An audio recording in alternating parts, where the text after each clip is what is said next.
Feeling overwhelmed with Aisensy's WhatsApp integration and ready for a clean break? Let's walk through the simple steps to deactivate Aisensy's WhatsApp integration, ensuring your account is properly disconnected for optimal privacy and security. First, log into your Aisensy account and navigate to your profile settings, usually found in the top right corner of the dashboard. Look for an icon resembling a person or gear. Now, find the account, linked accounts, or specifically, the WhatsApp integration section. The exact wording might vary slightly depending on your Aisensy version.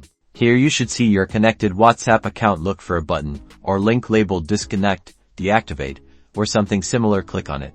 A confirmation dialog box will appear. Read the message carefully. It's essential to understand the implications of disconnecting your WhatsApp account. Confirm your decision to proceed. After confirming, your WhatsApp account should now be disconnected. You'll likely see a message confirming the disconnection or the option to connect a new WhatsApp account.